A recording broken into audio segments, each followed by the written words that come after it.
अस्सलाम वालेकुम नाजरीन।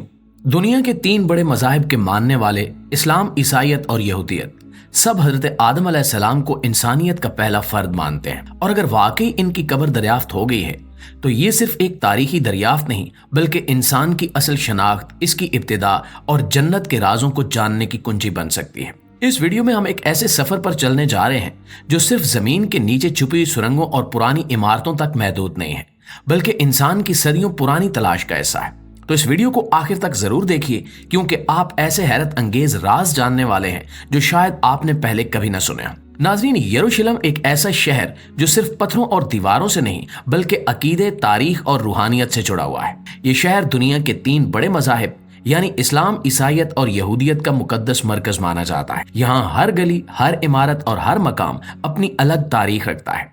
इस शहर में एक जगह है जिसे चर्च ऑफ होली सेपल्कर कहा जाता है, जिसे ईसाई दुनिया में सबसे मुकद्दस मकाम माना जाता है। कहा जाता है कि यही वो जगह है जहां हजरत ईसा अलैहिस्सलाम को मसलूब किया गया था। लेकिन हैरत की बात यह है कि पुरानी यहूदी और ईसाई रिवायात के मुताबिक यही मकाम सिर्फ हजरत ईसा अलैहिस्सलाम से नहीं जुड़ा बल्कि हजरत आदम अलैहिस्सलाम की आखिरी आरामगाह भी यही हो सकती है।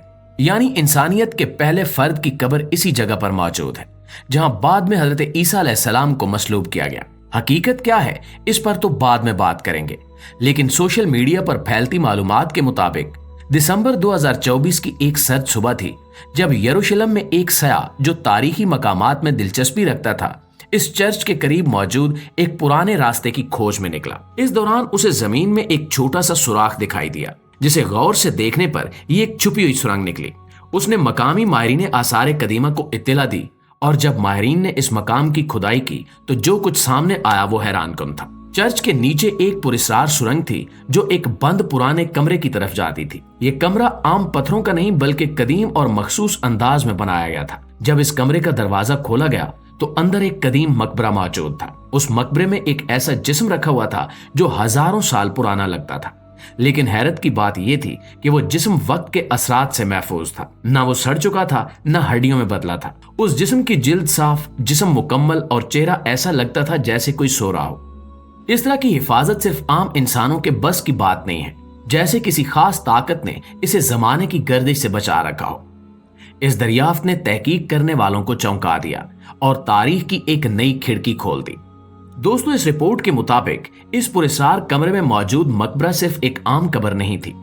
जब माहिरीन ने इसे गौर से देखा तो उन्हें इसके करीब एक छोटा ताबूत दिखाई दिया। ये ताबूत पत्थर से बना हुआ था और इस पर एक अजीब सी तहरीर कुंदा थी जो पुरानी जुबान में लिखी गई थी। माहिरीन ने जब इस तहरीर का तर्जमा किया तो सब हैरान रह गए क्योंकि इस पर लिखा था आदम पहला इंसान। ये अल्फाज देखकर माहिरीन का दिल रुक सा गया क्योंकि अगर ये तहरीर दुरुस्त थी तो इसका मतलब ये बनता है कि ये मकबरा किसी आम शख्स का नहीं बल्कि हजरत आदम अलैहिस्सलाम का हो सकता है। इसके साथ ही मजीद चीजें भी दरियाफ्त हुई जो इस बात को मजीद तकवीयत देती थीं कि यहां दफन जिस्म किसी गैर मामूली शख्सियत का है। इस मकबरे में कोई गलने सड़ने के आसार नहीं थे बल्कि ऐसा लगता था जैसे वक्त इस पर असर ही न कर सका हो। ना वो जिस्म मट्टी में तहरील हुआ, ना हड्डियों में बदला। ये मंजर देखकर माहिरीन की नजरें हैरत से रुक गईं। कोई ऐसा इंसान जिसका जिस्म हजारों साल बाद भी महफूज हो, ये कोई आम बात नहीं हो सकती। इसके अलावा जब माहिरीन ने इस मकबरे के इर्द गिर्द मजीद तलाश की तो इन्हें एक पुराना और मिट्टी से भरा हुआ उमारनुमा कागज मिला जिसे खोलने पर एक अजीबोगरीब नक्शा जाहिर हुआ। यह नक्शा कोई आम नक्शा नहीं था बल्कि इसमें एक खास जगह की तरफ इशारा किया गया था।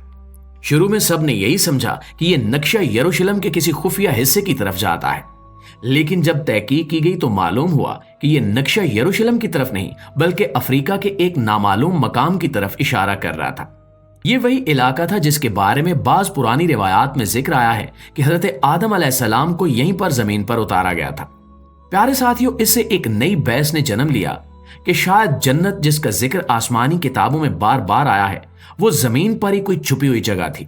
कुछ माहिरीन का मानना है कि यह दरअसल कोई वर्म होल या कोई ऐसी खुफिया जगह हो सकती है जो एक और जहान की तरफ रास्ता खोलती हो, जैसे किसी और दुनिया का दरवाजा। नक्शे की बनावट, इस पर बनी हुई निशानियों और मखसूस अलामात ने कई मुहक्किकीन को यह सोचने पर मजबूर कर दिया कि मुमकिन है कि हजरत आदम अलैहिस्सलाम की मौजूदगी और जन्नत का मकाम आपस में इसी जगह जुड़े हों। ये सिर्फ एक नजरिया नहीं बल्कि इस नक्शे की तफसीलात ने इस सोच को और मजबूत किया। प्यारे साथियों, एक कदीम यहूदी तहरीर के मुताबिक जब हजरत आदम अलैहिस्सलाम उम्र के आखिरी हिस्से में पहुंचे और अपनी मौत को करीब महसूस किया तो उन्होंने अपने बेटों को बुलाया और एक खास दरखास्त की। हजरत आदम अलैहिस्सलाम ने कहा कि वो जन्नत का सफर करें और वहां मौजूद फरिश्तों से जिंदगी के तेल की भीख मांगे ताकि इनका दर्द कम हो जाए और इन्हें कुछ और मोहलत मिल जाए। इनके बेटे ने इनकी बात मानी और जन्नत के दरवाजे पर पहुंचा, लेकिन फरिश्तों ने इस दरखास्त को रद्द कर दिया। फरिश्तों ने कहा कि मौत उस गुनाह की सजा है जो सबसे पहले हुआ और अब कोई भी इंसान कयामत से पहले दोबारा जन्नत में दाखिल होने या इससे कुछ हासिल करने का हकदार नहीं है। ये सुनकर हजरत आदम अलैहिस्सलाम ने अल्लाह ताला से रुजू किया। जब इनका विसाल हुआ तो हजरत हव्वा ने दुआ की कि इन्हें भी हजरत आदम अलैहिस्सलाम के साथ दफन किया जाए। तब अल्लाह ताला ने हजरत मीकाईल अलैहिस्सलाम और दूसरे फरिश्तों को हुक्म दिया कि हजरत आदम अलैहिस्सलाम के जिस्म मुबारक को आसमानी पानी से गुस्ल दिया जाए और इन्हें एक ऐसे मकाम पर दफन किया जाए जो बाद में एक गैर मामूली वाक़े का मरकज बनेगा। ये वाक़या इस बात की अलामत था कि हजरत आदम अलैहिस्सलाम की तदफीन किसी आम इंसान की तरह नहीं बल्कि खास इंतजाम के साथ की गई थी जो इनके मर्तबे की अजमत को जाहिर करती है। इस पूरी दरियाफ्त के दौरान एक सयाह जिसने सबसे पहले इस सुरंग का सुराग लगाया था, बाद में एक इंटरव्यू में अपना तजुर्बा बयान करता है। वो कहता है कि जब वो उस कमरे तक पहुंचा जहां वो पुरस्रार मकबरा था तो उसने वहां कुछ अजीब लोगों को दाखिल होते देखा। वो लोग मुख्तलिफ तरह के पुराने और गैर मामूली लिबास पहने हुए थे, जैसे वो किसी पुरानी तहजीब से ताल्लुक रखते हों। इनके साथ एक और ताबूत था जिसे वो बड़ी एहतियात से अंदर ला रहे थे। उनमें से एक शख्स किसी पादरी जैसा लगता था जिसके चेहरे पर गहरी संजीदगी थी। वो ताबूत के करीब आया और बड़ी नरमी से इसका ढक्कन खोला। उस पादरी ने अकीदत से उस हाथ को चूमा और आहिस्ता आवाज में कहा कि शबात हमारी माँ, आदम हमारे वालिद। ये जुमले सुनकर उस स्याह के रोंगटे खड़े हो गए। बाद में उसे मालूम हुआ कि यहूदी जुबान में शबात का मतलब हजरत हव्वा है। उस लम्हे उसने जो देखा वो सिर्फ एक कब्र या कोई दरियाफ्त नहीं थी बल्कि एक तारीख की झलक थी जो हजारों साल पुरानी थी मगर आज भी जिंदा महसूस हो रही थी। प्यारे साथियों, ये सारी दरियाफ्त आज दुनिया भर के यहूदी और मगरबी मीडिया पर देखी जा रही है। मुख्तलिफ वेबसाइट्स, रिपोर्ट्स और वीडियोज में इस मकबरे को बार बार दिखाया जा रहा है। लेकिन अगर हम सिर्फ इस्लामी नुक्ते नजर से देखें तो हमें इस मकबरे के बारे में कुरान या अहादीस में कोई वाज़ेह जिक्र नहीं मिलता। इस्लाम में हजरत आदम अलैहिस्सलाम की तदफीन के मकाम पर यकीनी बात नहीं की गई। ये सब बातें या तो पुरानी रिवायात पर मबनी हैं या जदीद दौर की तलाशें हैं जिनकी तस्दीक नहीं हो सकी। असल हकीकत क्या है ये सिर्फ अल्लाह बेहतर जानता है। हमारा काम है कि हम इल्म हासिल करें, देखें, सुने और समझें, लेकिन यकीन सिर्फ उसी पर करें जो अल्लाह और उसके रसूल सल्लल्लाहु अलैहि वसल्लम ने वाज़ेह तौर पर फरमाया हो।